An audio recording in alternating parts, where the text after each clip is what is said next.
안녕하세요. 날씨가 많이 풀렸죠? 자, 우리 교재를 한번 볼까요? 25페이지까지 했었죠? 자, 불자들이여 부디 명심하라 라고 돼 있죠? 불자들이여 부디 명심하라. 부처님을 돌로 만들었든 쇠로 만들었든 나무로 만들었든 기도인에게는 아무런 상관이 없다라고 돼 있죠. 그러니까 부처님을 돌로 만들었건 쇠로 만들었건 나무로 만들었건 부처님을 향해서 기도하는 우리 기도하는 사람에게는 상관이 있다 없다? 없다는 거예요. 그러니까 정말 중요한 건 뭘까요? 기도하는 사람의 어떤 가짐? 간절함. 맞아요. 마음가짐이 중요한 거예요. 무엇이 중요하다? 마음가짐. 이 마음가짐이 중요한 겁니다. 간절하고 정성스러운 마음. 자, 그래서 계속 읽어볼까요? 기도하는 장소가 사찰이건 집이건 문제가 되지 않는다. 오직 요행수를 바라지 않고 정성을 다하면 모든 업장이 소멸되고 복은 저절로 생기게 되는 것이다 라고 돼 있죠. 자, 많은 불자님들이 궁금해하는 부분이 있어요. 저도 그런 질문을 많이 받았는데, 스님, 기도는 꼭 절에서 해야 되나요? 집에서 기도하면 안 되나요? 이런 질문을 많이 받아요. 문제가 된다, 안 된다? 안 된다. 기도하는 장소가 사찰이건 집이건 문제가 된다, 안 된다? 안 된다. 중요한 거는 다시 원점으로 돌아오자면 무엇이 중요하다? 그렇죠. 마음이 중요한 거예요. 그렇죠? 그래서 사찰에서 기도하면 사찰에서 기도하는 대로 좋고, 또 어디서 기도하면 집에서 기도하면 집에서 기도하는 대로 좋다. 그래서 기도하는 장소가 사찰이건 집이건 문제가 되지 않는다. 다시 말씀드리지만 무엇이 중요하다? 마음, 간절한 마음, 정성스러운 마음이 중요하다. 오직 요행수를 바라지 않고, 요행을 바라지 않고 무엇을 다하면? 정성을 다하면 모든 업장이 소멸되고 복은 저절로 생기게 되는 것이다. 정성을 다하면 모든 업장이 소멸되고 복은 저절로 생기게 된다. 그러니까 잘 된다, 안 된다도 생각하지 않고 그냥 부처님을 향해서 집에서 하건 절에서 하건 낮에 하건 밤에 하건 누워서 하건 앉아서 하건 걸어다니면서 하건 그냥 부처님을 향해서 간절하고 정성스럽게 기도하는 그 정성스러운 마음이 중요하다라는 것을 명심하시기 바랍니다. 다 아는 얘기죠? 다 아는 얘기지만 자꾸 듣고 마음에 되새겨야 돼요. 안 그러면 자꾸 마음을 놓쳐버려요. 여러분들도 그럴 때 있죠? 머리로는 다 알지만 자꾸 스스로 마음을 놓칠 때가 있다. 그렇기 때문에 자꾸 간절하고 정성스럽게 해야 됩니다.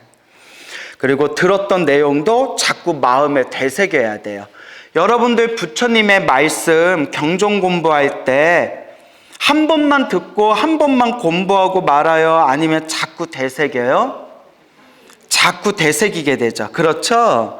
되새기고 자꾸 되새기다 보면 마치 향을 가까이 하면 몸에서 무슨 냄새가 나고?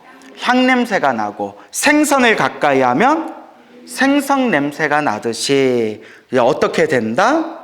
부처님의 말씀을 아는 내용이라도 자꾸 가까이 하면 그 부처님 그 향기, 그 부처님 가르침의 향기에 이제 점점 내 몸과 마음이 배이게 되는 거예요. 그걸 훈습이라고 불러요. 뭐라고 부른다? 훈습. 냄새가 배이는 거예요. 향기가 배이게 된다.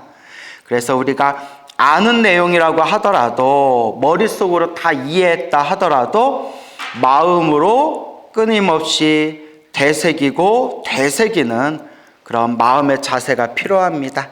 그렇죠, 여러분? 자, 그래서 계속 읽어볼까요?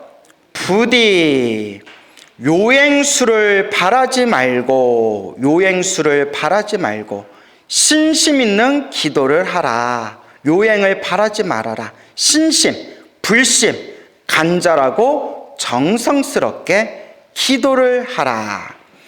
신심 있는 기도를 할 때 환희심이 샘솟고, 환희심이 생기면, 환희심이 뭐죠?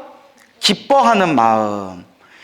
기도를 할 때 기뻐하는 마음이 샘솟고, 기뻐하는 마음이 생기면 무엇도 더욱 확고해진다? 신심, 믿음도 더욱 확고해진다. 그러니까 한결같이 부처님을 향해서 간절하고 정성스럽게 기도를 할 때 내 마음에 기쁨이 솟구치는 그런 체험이나 경험을 할 때가 있어요.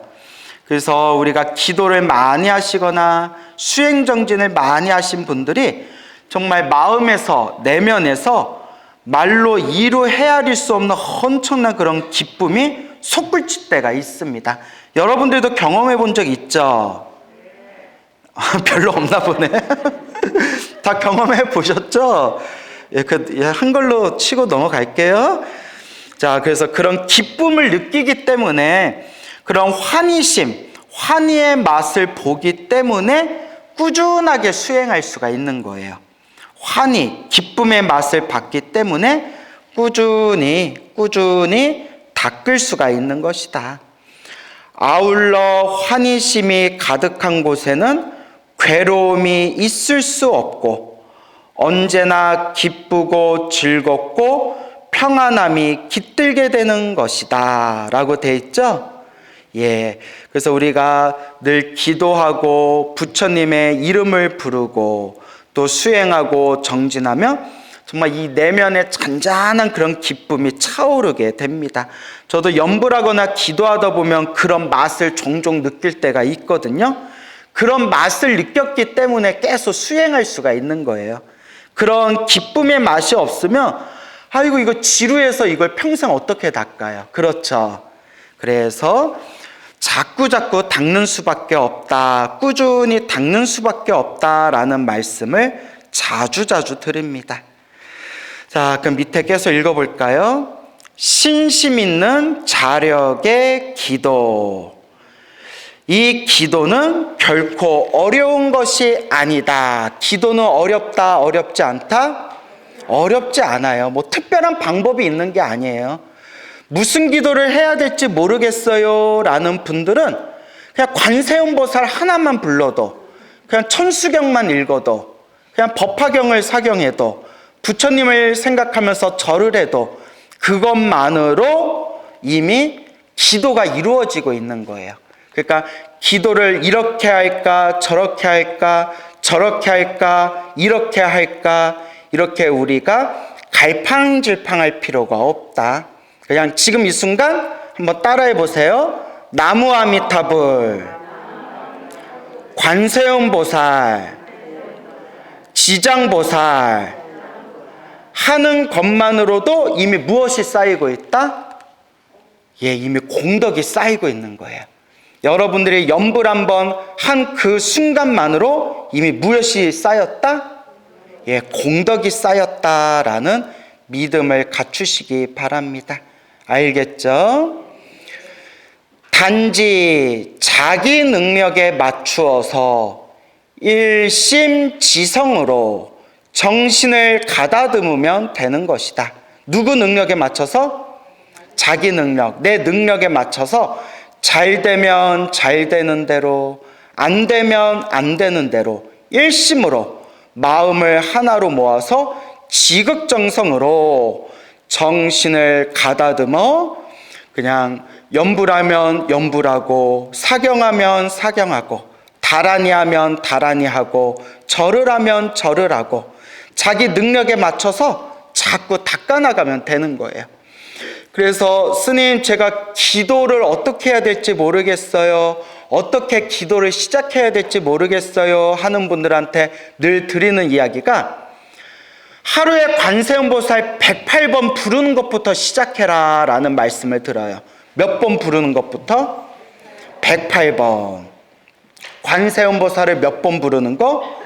108번 부르는 것부터 한번 해봐라. 108번 금방이에요. 그렇죠? 해보셨죠? 관세음보살 108번 부르는데 5분, 10분도 안 걸려요. 108번이 익숙해지면, 그 하루에 108번 하는 게 습관이 되면 200번으로 늘려보고, 300번으로 늘려보고, 500번으로 늘려보고, 1000번으로 늘려보고, 나중에는 딱 앉은 자리에서 관세음보살 3000번을 연불하고 집중할 수 있는 힘이 생겨요. 그래서 제가 늘 드리는 이야기지만, 수행은 습관이다 라는 말씀을 자주 드립니다. 수행은 무엇이다? 습관이다. 그러니까 자꾸 습관을 들이는 수밖에 없다. 수행은 습관이다 라는 것을 명심하시기 바랍니다. 하늘은 스스로 돕는 자를 돕는다 라는 말이 있듯이, 모름지기 요행수를 버리고 참된 나의 신심을 다 바치는 기도를 하라. 요행수, 어떻게 해야 하면 잘 되는 걸까? 이렇게 해볼까? 저렇게 해볼까? 저렇게 하면 될까? 이렇게 하면 될까? 머리로 따지고 분석하는 요행수를 놓아버리고 참된 나의 신심을 다 바치는, 쉽게 말하면 간절하고 정성스럽게 해봐라. 간절하고 정성스럽게. 그러니까 어떤 분이, 스님, 간절하고 정성스러운 마음이 잘 안 일어날 때는 어떻게 해요? 라는 질문도 하세요. 그런 질문이 생길 때도 있겠죠. 그럴 때는 제가 어떤 말씀을 드리냐면, 이건 다 큰 스님들이 해보신 거예요. 양으로 승부해라. 무엇으로 승부해라? 양으로 승부해라. 우리는 질로 승부하는 경향이 있어요. 그렇죠? 짧고 굵게 하고 싶잖아요. 그죠? 그러니까 짧게 조금만 기도해도 효과 빨리 볼 수 있는 게 뭐가 있을까? 그거 찾아다니잖아요. 그렇죠? 근데 그런 법은 있어요? 없어요? 없어요. 기도는 간절하고 정성스럽게 해야 되지만 어떤 게 간절하고 정성스러운 것입니까? 라고 했을 때 양으로 승부해라, 일단은. 그러니까 어설프게 절 몇 번 하거나 연불 몇 번 하는 게 아니라, 하루에 1시간, 2시간, 3시간, 하루에 24시간을 기도로 꽉 채운다는 마음으로 양으로 승부해보라는 거예요. 양이 차고 차서 임계점을 넘으면 그게 아주 깊은 질로 전환이 되게 됩니다. 그러니까 스님, 처음부터 간절하고 정성스러운 마음이 생기지 않아요 라고 했을 때는 일단 무엇을 많이 채워라? 양을 많이 채워라. 연불도 100번, 200번, 300번 이 정도 갖고는 사실 안 돼요. 1000번, 2000번, 3000번. 옛날 큰 스님들이 집안에 정말 큰 우환이 있거나 힘들고 괴로울 때는 10,000번 이상 30,000번씩 채우라고 했어요. 연불을. 그렇기 때문에 간절하고 정성스럽게 하는 게 어떤 겁니까? 라고 한다면 무엇으로 채워봐라? 양으로 채워봐라 라고 생각해 보시기 바랍니다. 알겠죠? 이것이야말로 소원을 이룰 수 있게 하는 비결이요, 기도를 통하여 해탈을 이룰 수 있게 하는 요긴한 가르침이다. 그러니까 한마디로 나의 신심을 다 바치는 기도, 간절하고 정성스럽게 해봐라 라는 의미가 되겠습니다. 자, 이제 장을 바꾸어 불보살 가피의 유형과 사례를 함께 묶어 살펴보도록 하자. 자, 일단 여기까지 핵심은, 자, 어떻게 우리가 기도에 효과를 얻게 될 것인가? 요행을 바라지 말아라. 어떻게 해라? 간절하게, 정성스럽게 해라. 이 마음자리가 중요하다. 이제 이게 중요하고요. 자, 그리고 우리가 가피라는 부분에 대해서 이제 또 한번 읽어보도록 하겠습니다. 가피란 무엇인가? 더할까? 이불피, 더하다. 불보살림의 에너지가 더하여, 불보살림의 에너지가 더하기 빼기 있죠? 더하기. 불보살림의 에너지가 더하여져서 불보살림의 은혜를 입을피, 입는다라는 뜻이에요. 한마디로 가피는 요새 말로 쉽게 얘기하면 불보살림의 은혜예요. 뭐라고요? 불보살림의 은혜. 그걸 이제 가피라고 합니다. 불보살림의 은혜. 그래서 읽어볼게요. 자, 가피는 무엇이다? 쉬운 말로 불보살림의 은혜이다. 자, 그럼 여기 27페이지 한번 볼까요? 삼종 가피. 삼종 가피는 세 가지 가피예요. 우리가 흔히 불보살림의 가피, 불보살림의 은혜를 받는다라고 했을 때 이 불보살림의 가피, 이 불보살림의 은혜를 세 가지 입장에서 받게 된다는 거예요. 몇 가지? 세 가지. 이 세 가지 입장에서 받게 되는데 그 세 가지가 바로 삼종 가피. 그래서 여기 책에 다 나오지만 그래도 한번 따라해 보세요. 현증 가피, 몽중 가피, 명훈 가피. 예, 이 세 가지를 꼭 외워두시면 좋을 것 같아요. 알겠죠? 그래서 현증가피, 몽중가피, 명웅가피. 그래서 무슨 가피라고 부른다? 삼종가피라고 부르게 됩니다. 자, 그럼 한번 읽어볼게요. 기도는 맹목적으로 하는 것이 아니다. 어떻게 하는 것이 아니다? 맹목적으로 하는 것이 아니다. 마음속에 소원이 있으므로 기도를 하는 것이고, 기도를 하는 이상 반드시 불보살림의 가피를 입어 소원을 성취하여야 한다라고 되어 있죠? 예. 하지만 저는 좀 불자님들한테 다르게 얘기해요. 소원이 이루어지고 안 이루어지고는 마음에 두지 말아라. 왜냐하면 그것도 다 인연법이고, 인연 따라 일어나고 인연 따라 사라지는 인연법이고, 그리고 소원이 이루어져야 돼, 소원이 꼭 이루어져야 돼 라는 그 마음이 자칫 무엇이 될 수도 있다? 집착이 될 수도 있다. 그래서 개인적인 소원이 있어서 부처님께, 보살님께 간절하게 기도한다 하더라도 그 소원에 뭐 하지 말아라? 집착하지 말고, 소원이 이루어지고 안 이루어지고는 굳이 신경 쓰지 말아라. 왜냐? 결국 인연법이더라. 여러분, 저도 기도 많이 해봤잖아요. 그리고 우리 기도 많이 하는 불자님들도 제가 다 보고 들었잖아요. 설마 이런 일이 생길 수 있을까 싶을 정도로 정말 신비로운 놀라운 소원을 성취하신 그런 불자님들도 있지만, 정말 아무리 기도해도 또 안 되는 건 안 되더라고요. 여러분들도 기도를 하다 보면 그런 걸 느끼시게 될 거예요. 되는 건 돼도, 남들은 다 돼도 나는 또 안 되는 게 있더라고요. 아무리 기도를 해도. 왜 그럴까? 왜 그럴까? 관찰하고 살펴보니까 결국 무슨 법이더라? 인연법이더라. 인연 따라 일어나고 사라지는 그런 인연법인데, 이 인연의 흐름 속에서 소원이 이루어질 수도 있고 안 이루어질 수도 있어요. 그래서 저는 불자님들에게 소원이 있어서 불보살님한테 기도하고 싶으면 기도해라.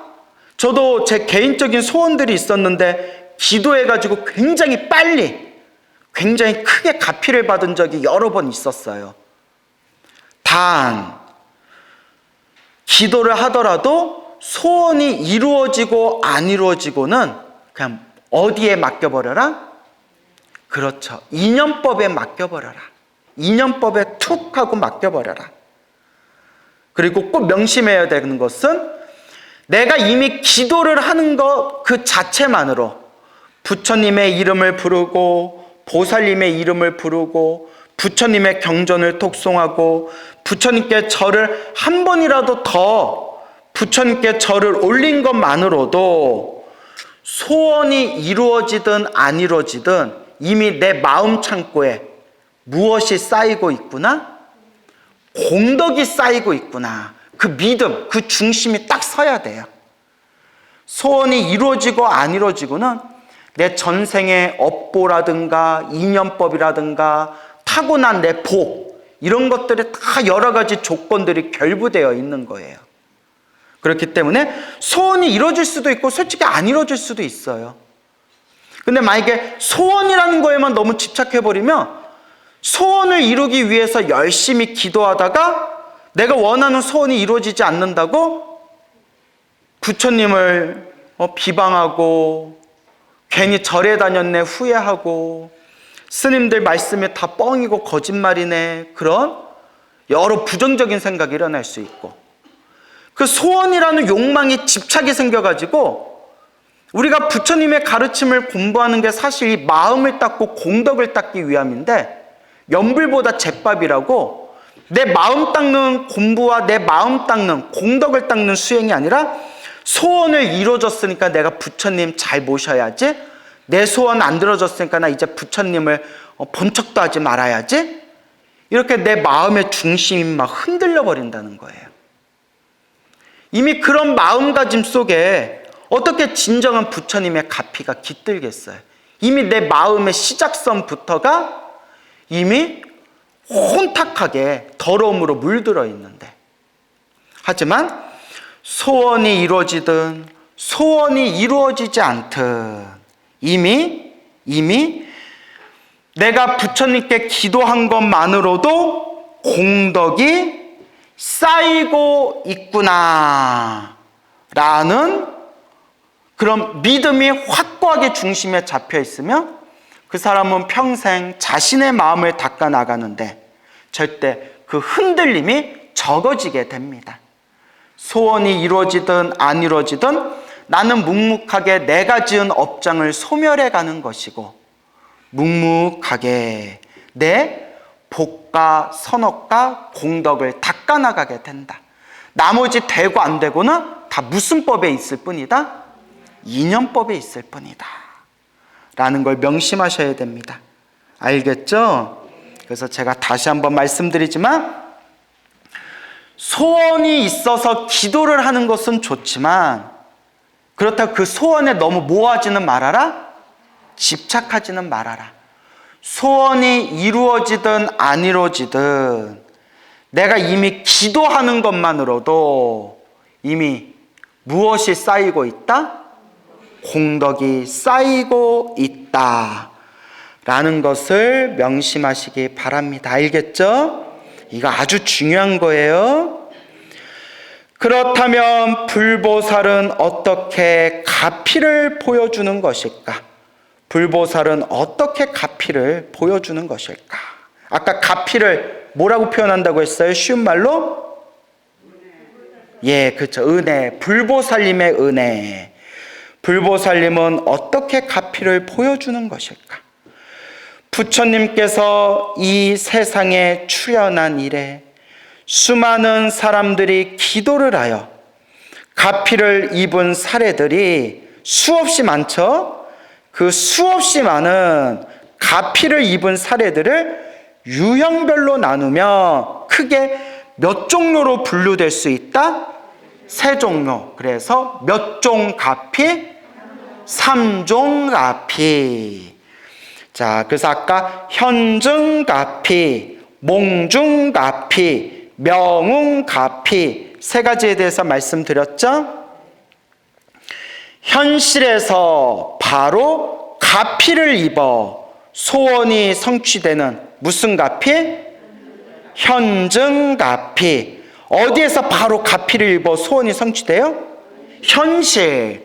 비유를 들자면 지금 현실, 이제 제 아는 많은 불자님들이 경험하신 건데, 차를 타고 운전하다가 큰 교통사고가 났는데 교통사고 당하는 순간에 관세음보살 하고 크게 외쳤더니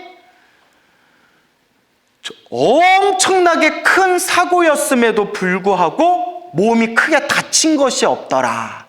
뭐 이런 것들. 또 아직도 기억나는 이야기인데, 지금 미국에서 살고 계신 어느 불자님 이야기인데 저한테 직접 해주신 얘기예요.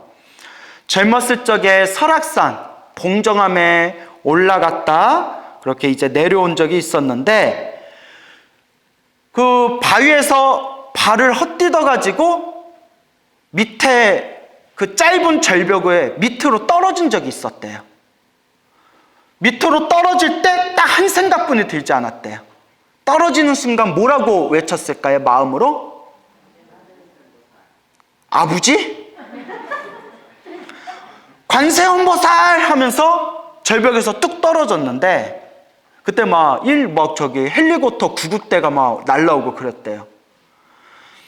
그 구급대원이 감탄을 하면서 정말 기적 같은 행운이라고, 떨어져도 그 많은 돌덩어리 중에서 그나마 흙이 있어서 뽀송뽀송한데 그나마 떨어져가지고, 그리고 떨어진 거에 비해서 거의 크게 다친 데가 없다고.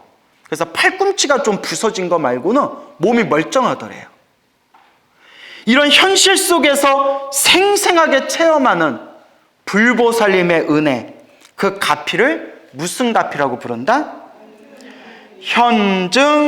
현증가피라고 부르게 된다. 현증가피. 아시겠죠? 꿈을 통하여 소원이 이루어질 것을 예시하는 무슨 가피? 몽중가피. 꿈에서 받는 가피. 어떤 분이 관절염이 지독하게 이 통증이 심해가지고 이 괴로움 속에서도 기도를 열심히 했는데, 꿈속에서 하얀 옷을 입으신 분이 나타나서 아픈 관절에다 주사기를 딱 하고 놔줬더니 꿈에서 깨고 난 뒤에 그토록 괴롭히던 관절염이 흔적도 없이 사라졌다, 뭐라든가 이런 얘기 많이 들어보셨죠?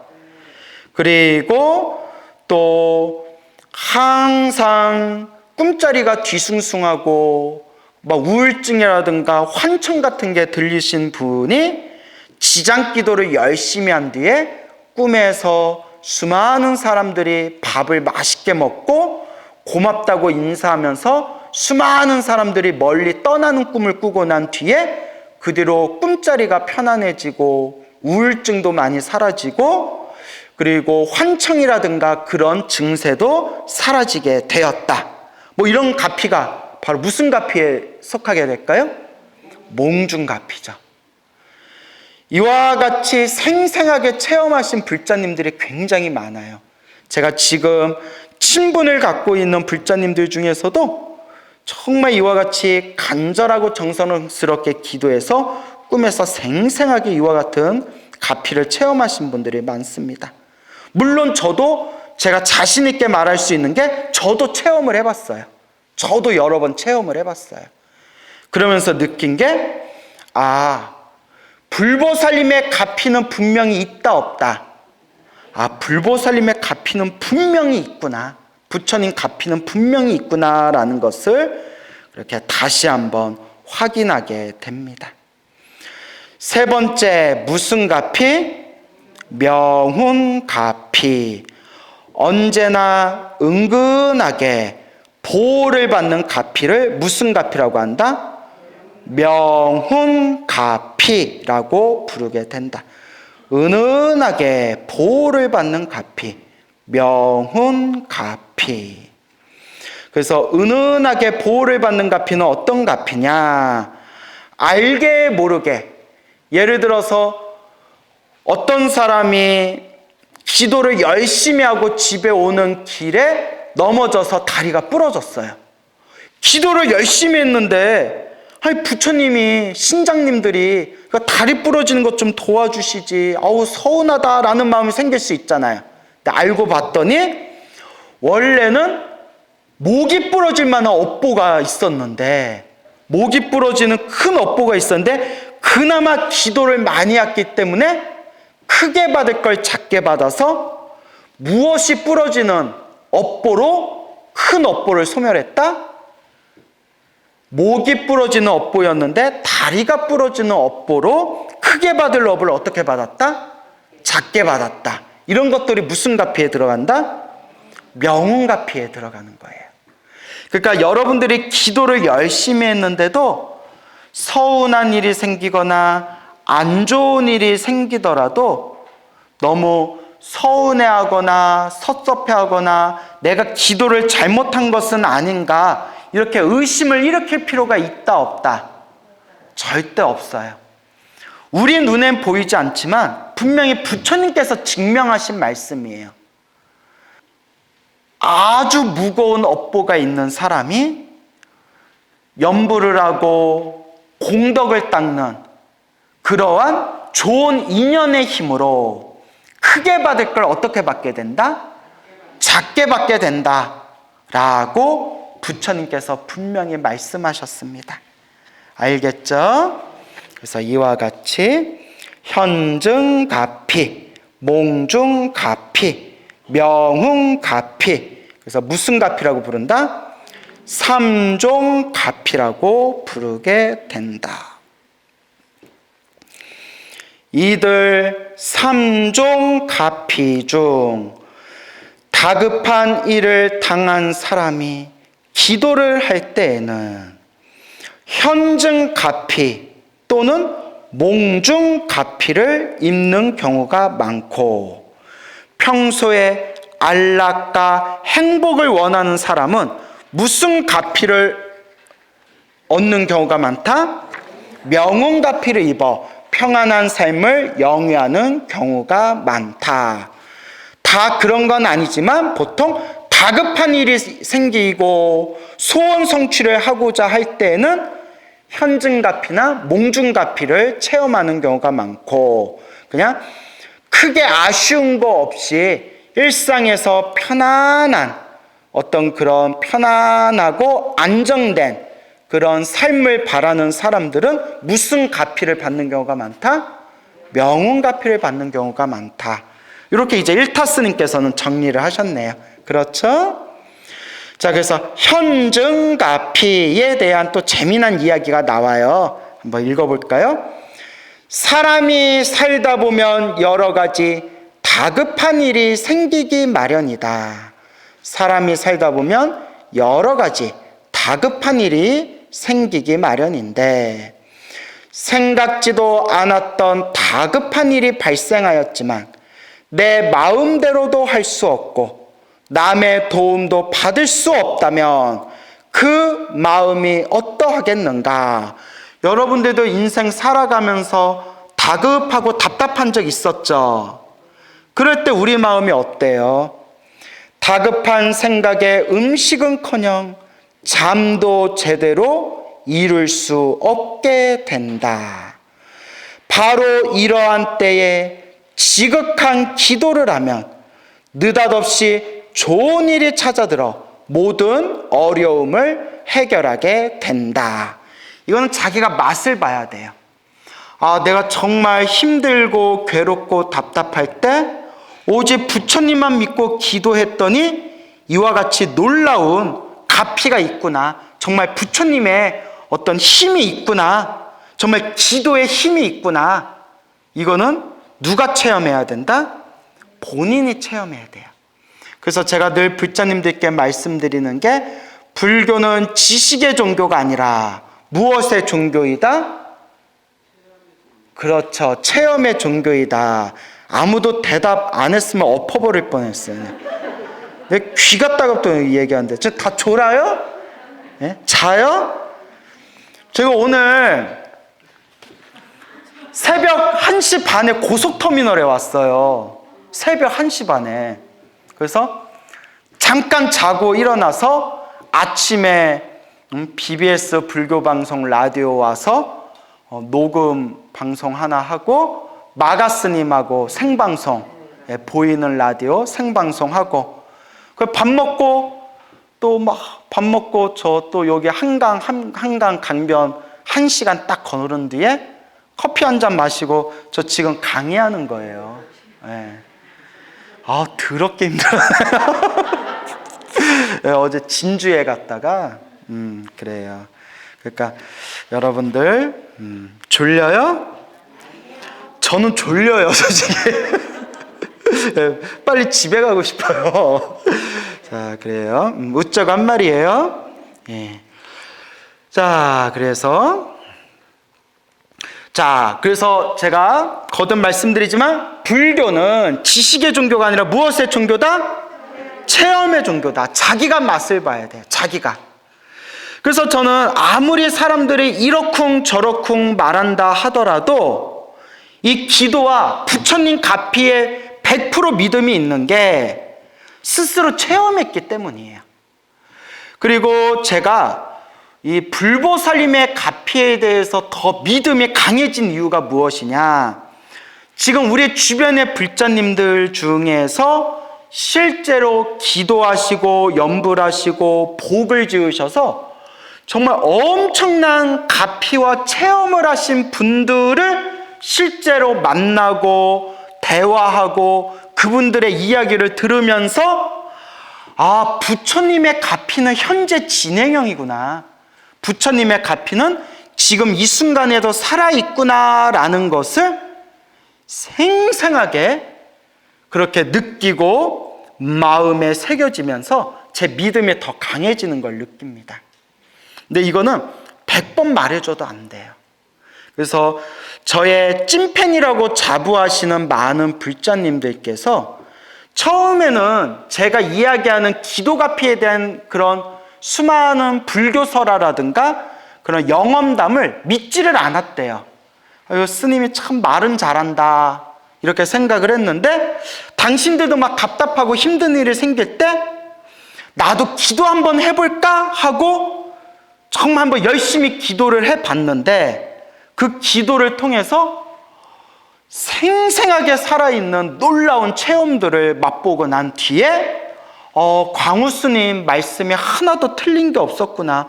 광우스님이 말한 게 다 사실이구나 라는 것을 스스로 그렇게 그 맛을 보고 스스로가 그 믿음이 확고하게 세워지는 것을 경험했다라는 말씀을 수많은 분들이 하십니다.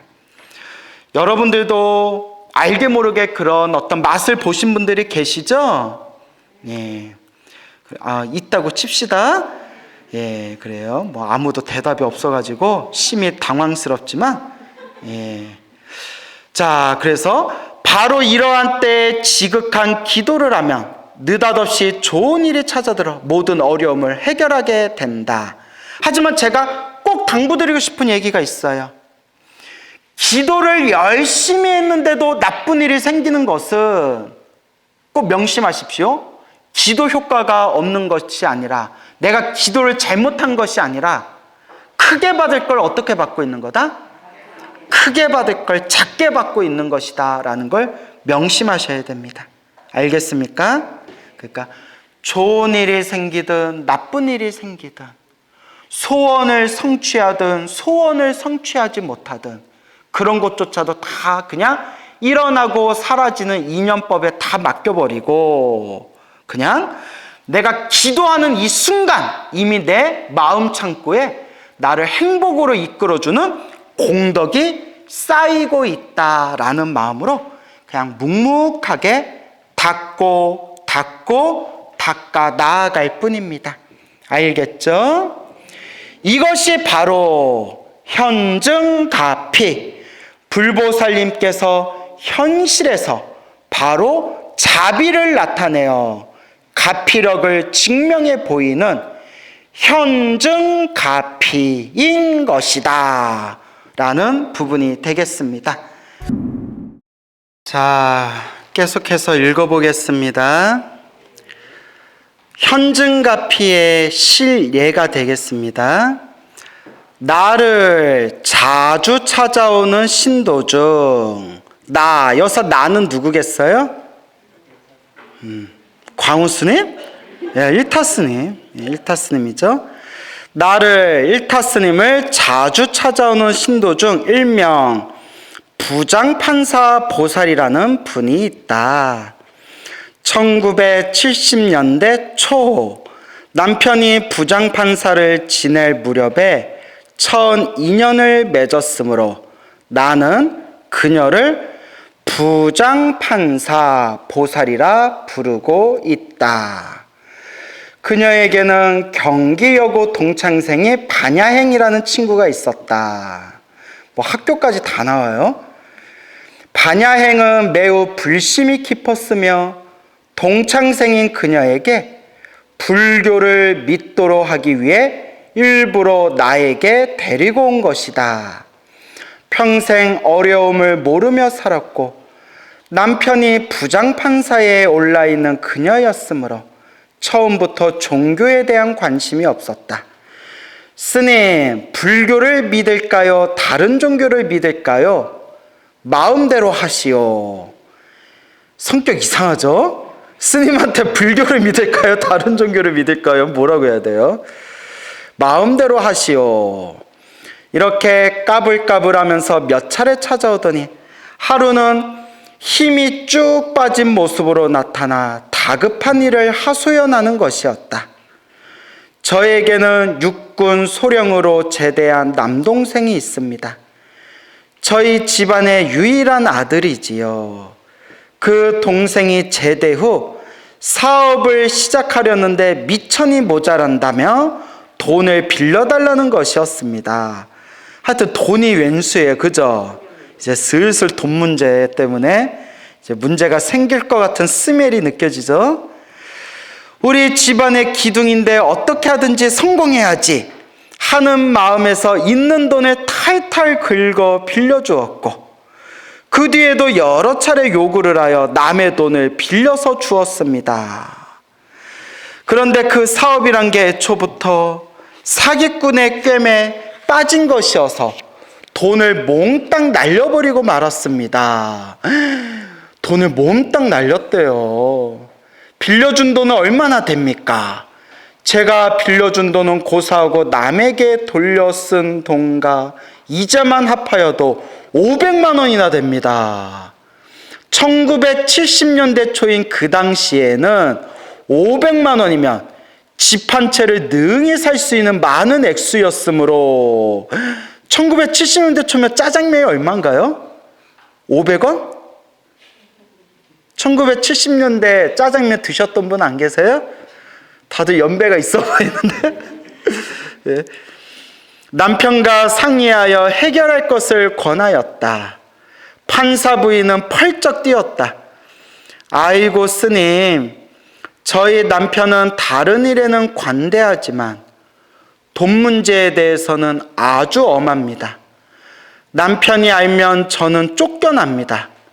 얼마나 답답하던지 성당에 찾아가 신부님께 고해성사를 드리기까지 하였습니다. 근데 신부님은 하나님의 뜻이니 어쩔 수 없다는 말씀만 일러주셨습니다. 뭐 하나님이 이런 것까지 다 신경 쓰실까? 스님, 어떻게 해결할 수 있는 방법이 없을까요? 타종교에서는 다 하나님의 뜻입니다. 근데 아니죠. 개신교에서는 하나님이라고 표현하죠. 성당에서, 천주교에서는 뭐라고 표현하죠? 하느님이라고 표현하죠. 자, 타종교에서는 다 그분의 뜻입니다. 하지만 불교에서는 다 누구 업입니다? 다 자기 업입니다. 그러니까 누가 풀어야 됩니다? 자기가 풀어야 됩니다. 그래서 인연법이라고 하죠. 이 모든 게 내가 지은 인연의 흐름입니다. 그래서 불교에서는 자꾸 복을 지으라고 하는 거예요.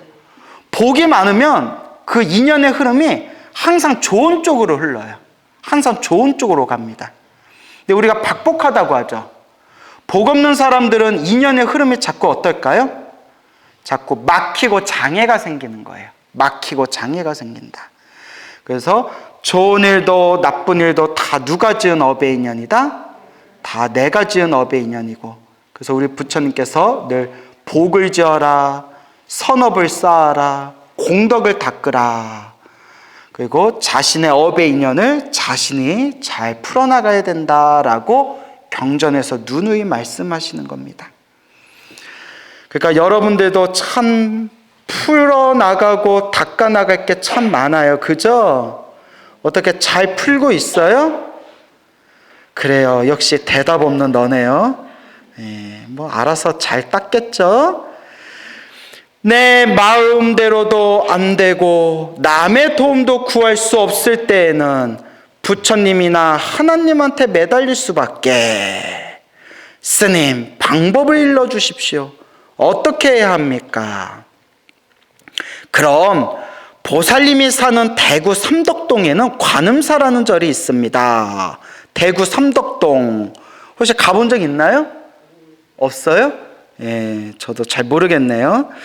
주지 스님을 찾아가서 법당에서 3일 동안 절을 하겠습니다는 말씀을 드리고 법당 한쪽에서 부처님께 절을 하십시오. 그런데 지금 당면한 일이 급하니까 108배 가지고는 안 됩니다. 어설프게 108배 절하는 것 갖고는 내 업을 닦거나 그 꼬인 업의 인연을 풀기가 어렵다. 적어도 몇 배는 해야 된다? 3000배는 해야 합니다. 3000배가 참 쉽지가 않아요. 특히 절을 잘하는 체형이 있고 아무리 애써도 절이 잘 안 되는 체형이 사실 있어요. 우리 체형이. 그래서 몸이 좀 왜소하고, 저번에 말씀드렸죠. 몸이 왜소하고 그리고 좀 다리가 짧은 분들, 좀 말이 이상하네. 몸이 왜소하고 키가 작은 분들이 절하기가 좋아요. 펄짝펄짝 절하기가 좋아요. 근데 이렇게 좀 살이 쪘거나 포동포동하거나 혹은 말랐어도 허리하고 다리가 기신 분들은 절할 때 좀 더 힘들어요. 실제로. 그러니까 사실 절 잘하는 체형이 있고 절하기가 좀 어려운 체형이 실제로 있어요. 광우 쓰면 절을 잘하는 체형일까요? 잘 못하는 체형일까요? 어떤 의미로? 어떤 의미로? 통통해서요. 기분 썩 좋지가 않나요? 그래서 살 뺀다고 뺐는데, 그래요. 기분 나쁘지만 어쨌거나. 예. 자, 그래서 적어도 몇 배는 해야 합니다? 3000배는 해야 합니다. 3000배는 과거, 현재, 미래의 3대겁 동안, 3대겁, 3아승기겁이라고도 불러요. 아승기겁. 그러니까 아승기겁, 대겁이 여러 표현이 있어요. 불교 사전에 보면 여러 해석이 있는데 그냥 우리 수준에 쉽게 얘기하면 우주가 한 번 생겼다가 그 우주가 한 번 사라지는 그 무한한 시간을 1대겁이라고 불러요. 엄청나죠? 대겁. 우주가 한 번 생겼다가 우주가 한 번 사라지는 거예요. 근데 그 우주가 생겼다가 사라지는 걸 몇 번을 걸쳐야 3대겁이에요? 3번. 3대겁 동안 이 세상에 출현하는 3000 부처님께 한 번씩 절을 하는 것입니다. 시방 3세, 시방은 모든 공간을 뜻해요. 3세는 모든 시간을 뜻해요. 그러니까 시방상세하며 모든 공간, 모든 시간을 통틀어서 3000 부처님께, 3000분의 부처님, 과거 1000분, 현재 1000분, 미래 1000분, 과거, 현재, 미래 3000의 부처님께 한 번씩 지성껏 절하면서 소원을 빌어보십시오. 지극정성을 다해 절하십시오. 그렇게 하기를 3일만 하면 3000 부처님 중 적어도 한 분은 가피를 내려 틀림없이 지금의 문제가 해결될 수 있을 것입니다. 그러니까 3000명 중에서 하나라도 걸려라. 약간 이런 분위기인가요? 자, 이와 같이 간절하게 한 분 한 분에게 부처님께 절을 올려라. 부처님께 매달리기로 결심한 그녀는 이튿날 아침 관음사로 가서 절을 시작했다.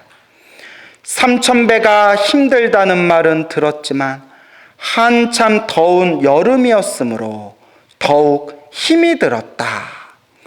300배도 하지 않았는데 옷이 몸에 붙었고 1000배 정도 하니 아랫도리까지 흠뻑 젖어버렸다. 2000배 정도 하자 다리가 말을 듣지 않았고 3000배가 가까워지자 엎드리면 일어나기가 힘들었다. 그러나 판사 부인은 이를 악물고 할 수 있는 한 정성껏 3,000배를 올렸다. 야, 대단하다. 그죠? 어때, 여러분들도 3,000배 해보셨어요? 안 해보셨어요? 예, 그래요. 뭐, 할 수 없죠, 뭐. 후들후들 떨리는 다리를 끌고 집으로 돌아와 쓰러져서 자고 있는데 퇴근한 남편이 의아한 듯이 물었다. 이 사람이 왜 이러지? 어디 아픈가? 대답은 않고 끙끙 앓기만 하는 아내가 애처로워 남편은 의사의 왕진을 청하였다. 사모님이 요즘 신경을 많이 쓰는 것 같습니다. 특별한 병은 없는데요? 의사가 가고 난 후에도 그녀가 끙끙 앓자 남편은 밤새도록 얼음찜질도 해주고 팔다리를 주물러 주었다. 야, 남편이 굉장히 자상하네요. 그죠? 예. 부인 아프다고 얼음찜질도 해주고 팔다리도 주물러 주고. 보통 이제 뭐 인터넷 무슨 그런 코너 같은 데 보면 뭐 개그맨들 나와서 꽁트하는 거 있잖아요. 그럼 막 그런 표현 나오잖아요. 여보, 나 너무 아파. 나 어깨 좀 주물러줘. 아, 병원 가. 뭐 이런 거 있잖아요. 예? 그런데 참 옆에서 이렇게 얼음찜질도 해주고 팔다리도 주물러주고, 예? 부인이 돈 다 떼먹으면 그 돈 날린 거 너무 속도 모르고. 이튿날 남편이 출근하자 그녀는 또 관음사를 찾아가서 3,000배를 하였고 그 다음날도 그렇게 하였다. 아, 이 보살면 마음이 얼마나 조마조마하겠어요. 그죠? 하루하루가 편하지가 않고 어떻게든 그냥 부처님 도와주세요. 부처님 도와주세요. 라는 마음으로 그렇게 절을 하는 거잖아요. 남편 몰래 사흘 동안의 도둑 기도를 끝내고 집으로 돌아와 샤워를 한 다음 막 자리에 누우려는데 법원으로부터 전화가 걸려왔다. 부장 판사님께서 방금 졸도를 하셔서 대학병원으로 실려가셨습니다. 엎친 데 덮친다더니 세상에 어찌 이런 일이 있는가. 그녀는 별별 생각을 다 하면서 병원 응급실로 달려갔다. 산소 마스크를 쓰고 병상에 누워있는 남편을 보자 왈칵 눈물이 솟았다. 그러나 의사는 대수롭지 않게 말했다. 과로로 인한 졸도입니다. 입원하여 사흘 정도만 푹 쉬면 괜찮아질 것입니다. 밤에는 끙끙 앓는 아내를 돌보랴. 낮에는 또 법원에서 경무에 시달렸으니 피로하여 쓰러질 만도 하였던 것이다. 그 며칠 동안 많은 사람들이 끊임없이 병문안을 왔는데 그런데 이상하게도 평소 같으면 꽃을 들고 오거나 과일, 통조림 등을 가지고 올 사람들이 하나같이 입원비에 보태었으라며 부조금을 주고 가는 것이었다. 남편이 태어난 다음 그녀가 그 돈들을 세어보았더니 묘하게도 한 푼이 넘지도 모자라지도 않는 얼마였다? 500만 원이었다. 이게 불심이 없거나 스스로 체험한 맛이 없으면요, 야, 뻥 이런 게 어딨어. 아, 말도 잘 지어내. 아, 일 탔으면 이거 말 지어진 이거 시나리오 짜느라고 밤 새셨겠다 이런 생각 들 수도 있어요. 그죠? 예. 그런데 체험을 해보면 이 말이 거짓말이 아니다라는 믿음이 와요. 실제로 그런 신비한 정말 나한테 어떻게 이런 일이 생길 수가 있지라는 그런 놀라운 체험을 기도를 통해서 맛을 보신 분들은 충분히 있을 수 있는 일이다. 참 희한한 그런 가피의 세계가 있어요. 근데 문제는 기도했다고 해서 3일 동안 3,000배 했다고 해서 다 이런 가피를 얻는 것은 아니더라. 어떤 사람은 조금만 기도해도 가피를 빨리 받는 사람이 있고 어떤 사람은 오랫동안 기도해도 이상하게 그것만큼은 소원 성취가 잘 안 되는 경우가 있기는 있어요. 그래서 늘 말씀드리는 게 다 무엇에 맡겨버려라? 인연에 맡겨버리고 되든 안 되든 내 업장을 소멸하고 공덕을 닦는 마음으로 닦고 닦아 나아갈 뿐이다 라는 말씀을 늘 드리는 겁니다. 그렇죠?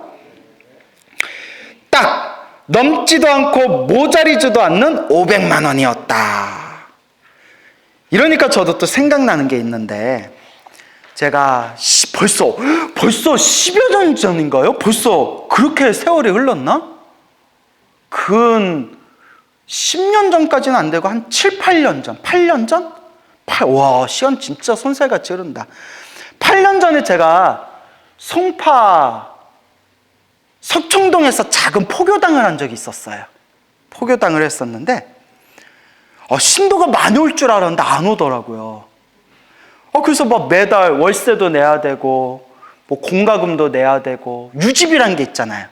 유지비가 있는데 딱 월세를 건물주 노보살님이 불자라서 월세를 싸게 받아주셨어요. 그나마.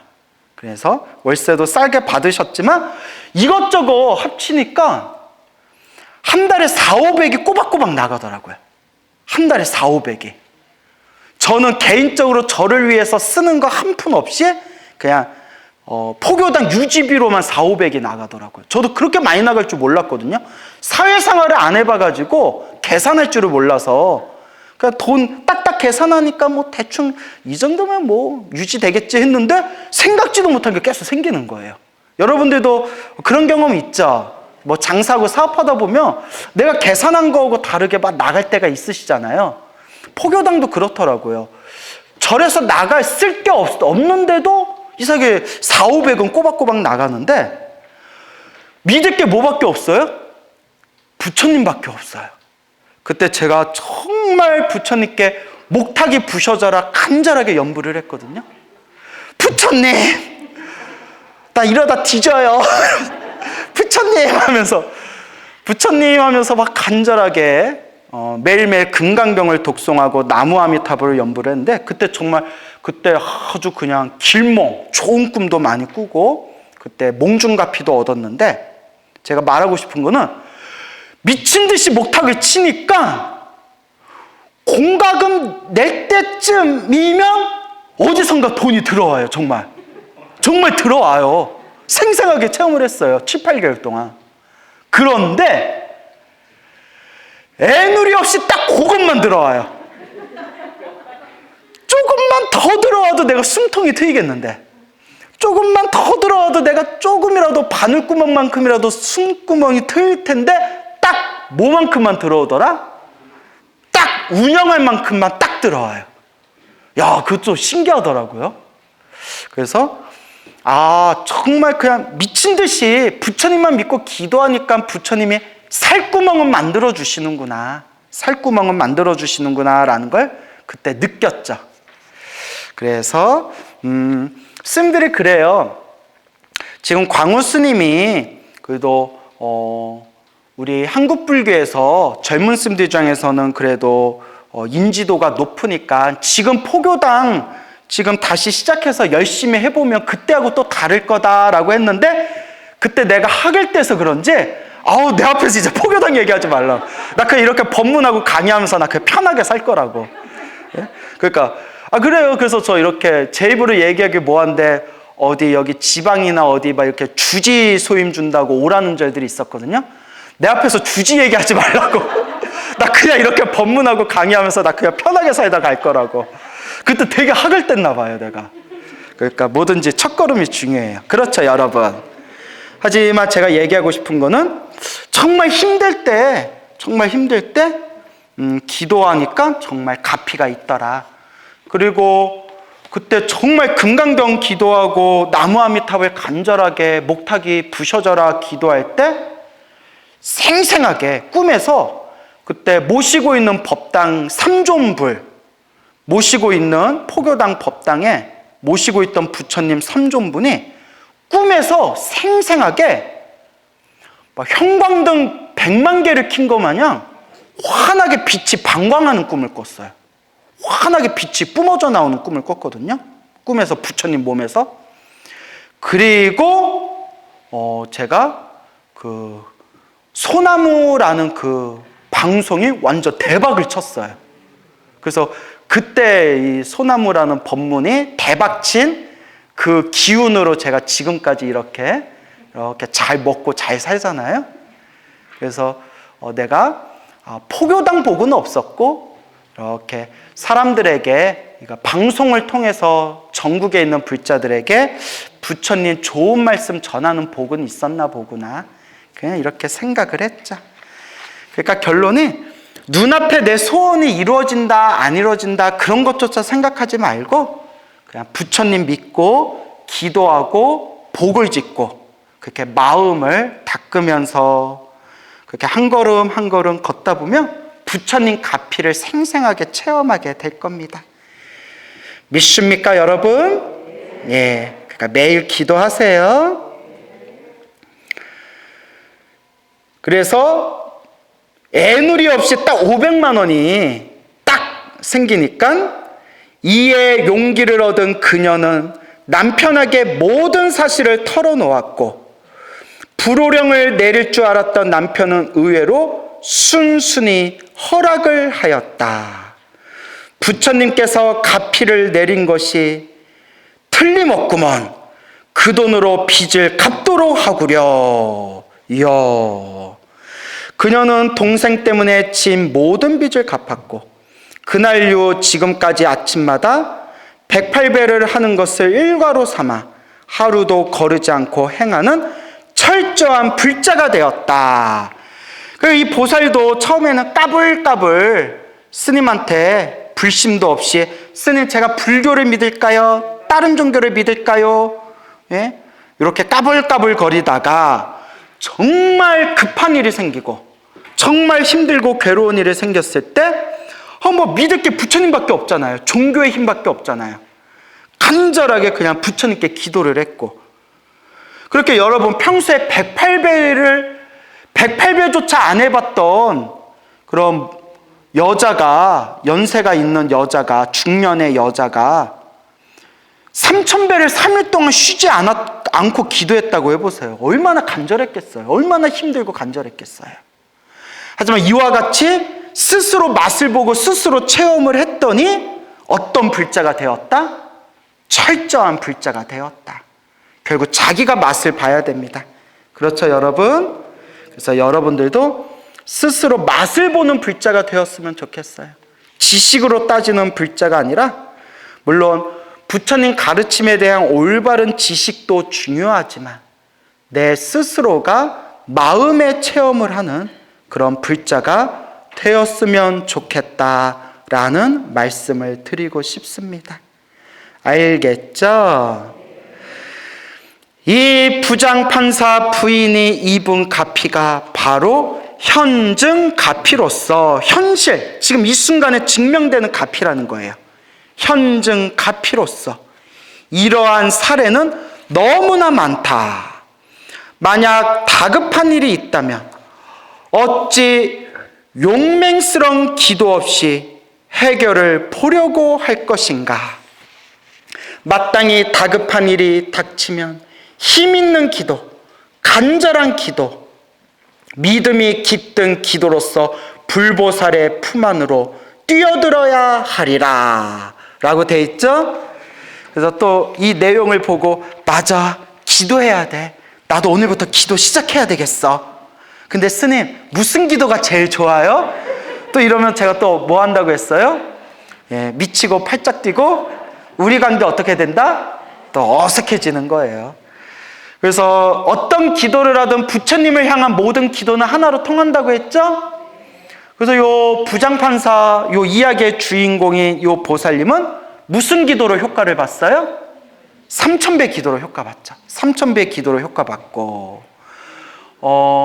작년인가요? 재작년인가요? 세상을 떠나신 그 쌍계사 조실 고산 스님이라고 계셨어요. 고산 스님 들어보셨나요? 오고산 스님, 고산 스님이라고 계셨는데 그분은 어렸을 때부터 관세음보살 연불 하셔서 평생 그렇게 관세음보살 가피와 체험을 많이 하셨대요.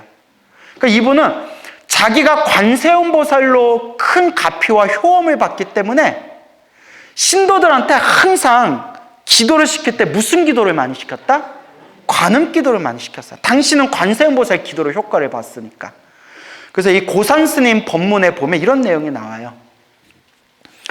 웬만한 작은 소원, 웬만한 작은 소원은 하루에 하루에 관세음보살 10,000번씩, 하루에 관세음보살 10,000번씩 3개월에서 1년 정도 연불하면 웬만한 작은 소원은 이룰 수가 있고, 다급한 소원, 정말 큰 소원은 하루에 30,000번, 하루에 30,000번이면 거의 하루 종일 연불하라는 뜻이에요.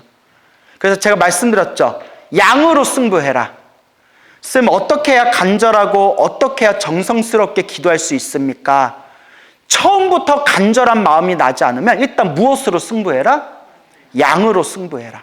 그래서 다급한 소원이 있는 사람들은 하루에 관세음보살을 간절하게 30,000번씩 100일 이상을 연불하면 분명히 어떤 가피가 있을 것이다 라는 말씀을 되게 자주 하셨어요. 하지만 여러분, 오해하시면 안 돼요.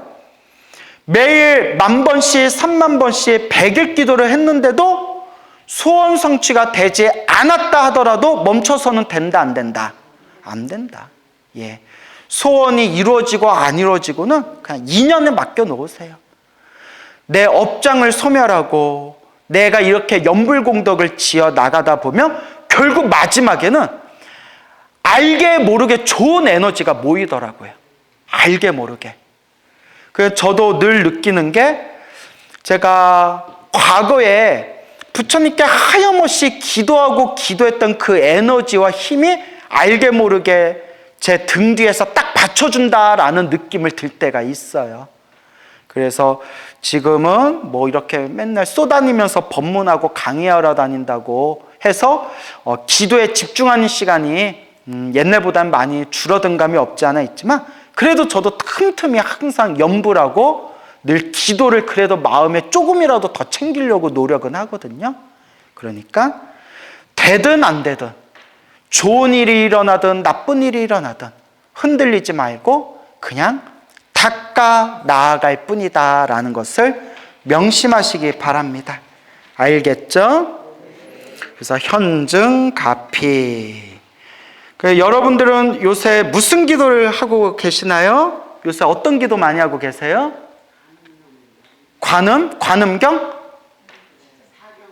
사경. 아우, 잘하고 계시네. 관세음보살 보문품 사경하고 계시고. 그리고 또 무슨 기도하고 계세요? 법화경. 법화경 사경하세요? 예, 아주 법화경 좋죠. 또 법화경으로 가피 받은 분들이 굉장히 많아요. 또 무슨 기도 하세요? 신묘장구 대다라니. 그렇죠. 우리 관세음보살님의 신묘한 그런 에너지와 기운이 담겨 있다고 하죠. 그래서 신묘장구 대다라니로 가피 받은 우리 불자님들이 굉장히 많죠. 또 난 좀 특별한 기도 한다. 금강경. 금강경 좋죠. 예.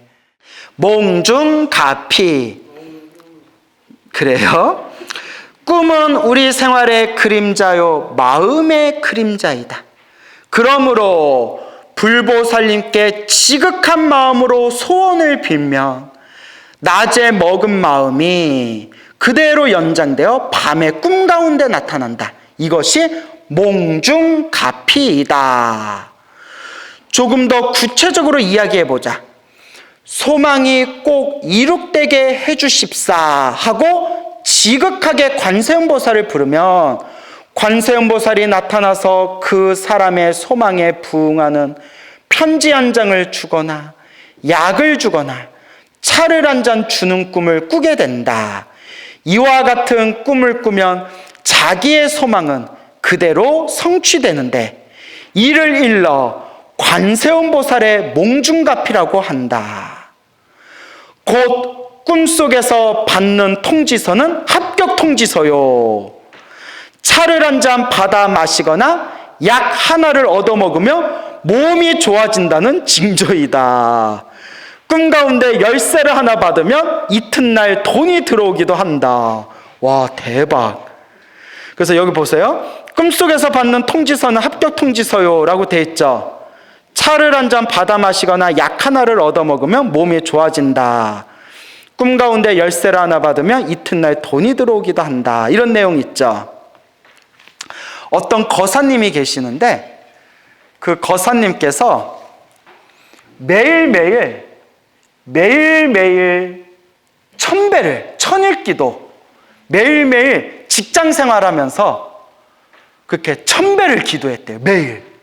직장 생활하면서 매일 1000배를. 그렇게 1000배를 천일 기도를 회양을 했는데, 여러분 직장 생활하면서 매일 1000배 하기가 절대 쉬운 게 아니에요. 그리고 막 회식도 있을 수 있고 사람도 만날 수 있고 여러 가지 일들이 있을 수 있잖아요.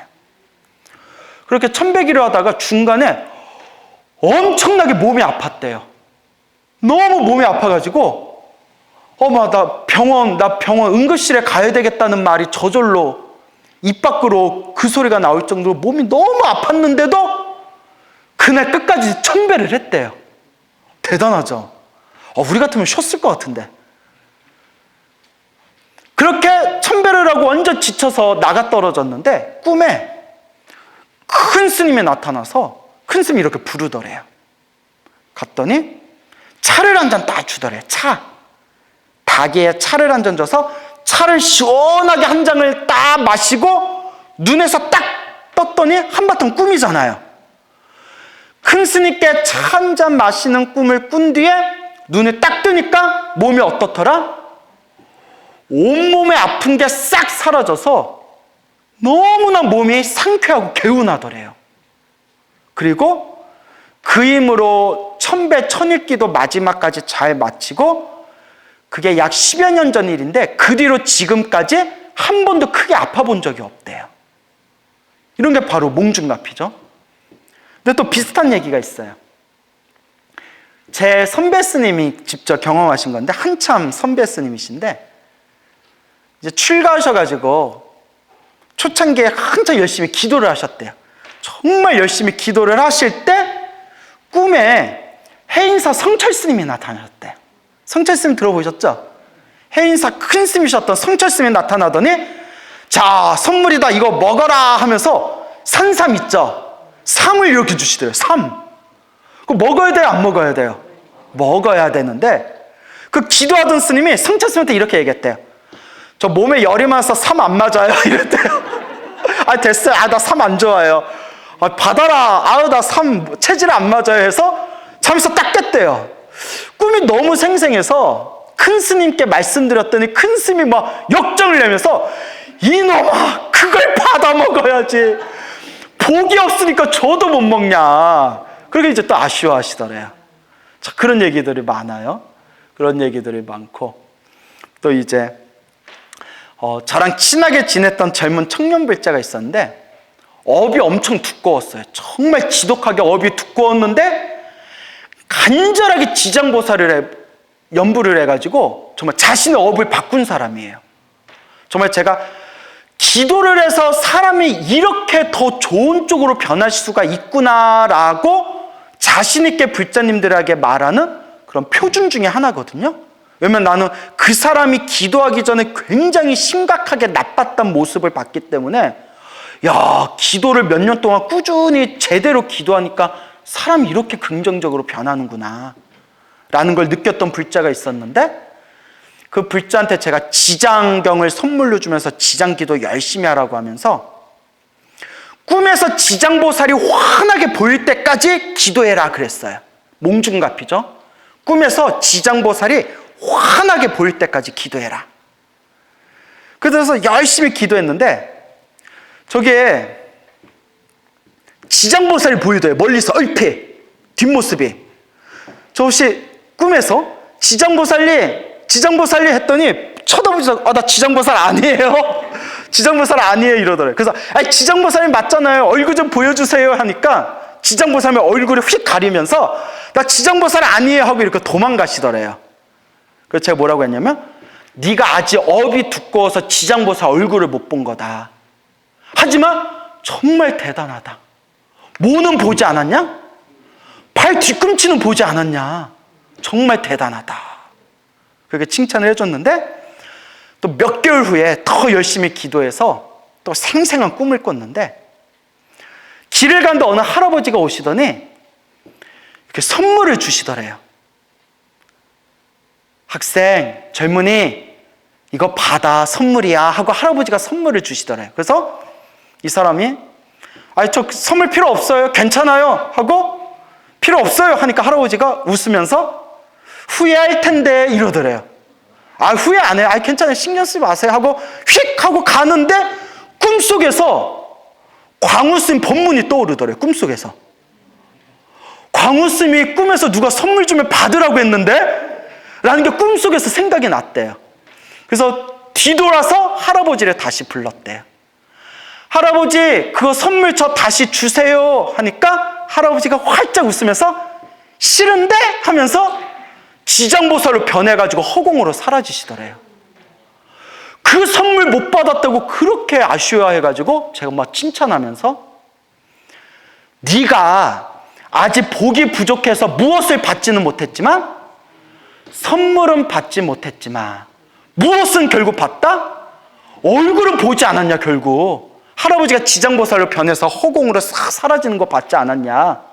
정말 기도 많이 한 거다. 지금과 같이 기도해라 라고 했는데 아니나 다를까 몇 년 후에 생생하게 부처님의 얼굴을 꿈에서 보고 몸에서 5만 가지 더러운 거를 저 뱃속 밑바닥까지 더러운 걸 다 토하는 꿈을 꾸고 난 뒤에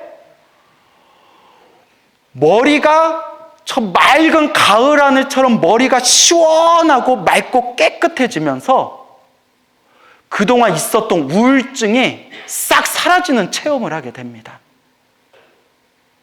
제가 크게 칭찬했죠. 내가 더 이상 기도하라고 내가 더 이상 말할 필요도 없다. 그냥 지금과 같은 마음으로 지장보살 의지해서 열심히 기도해라. 그래서 아마 지금도 열심히 기도하고 있을 겁니다. 이런 게 바로 무슨 가피다? 몽중가피. 결국은 누가 체험해야 된다? 본인이 체험해야 된다라는 것을 꼭 명심하시기 바랍니다. 알겠죠? 예, 오늘 여기서 마치겠습니다.